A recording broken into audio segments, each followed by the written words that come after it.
In this video, I'm going to show you how to fix PayPal submit info to access your funds. So this should be a quick and easy process video. So without further ado, let's go ahead and jump straight into it. So why is your PayPal money on hold?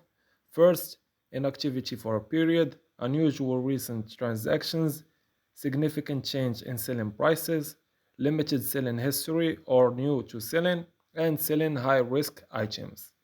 And the solution to this and how to release the payment on hold, go to activity section of your account, locate the transaction you wish to update and select get your money, choose the product, option to add tracking information or print simple label for physical products. Select service or virtual product for intangible items or services to change the order status, and once the order status to completed, pending or cancelled. Once you have made your updates, then click on submit.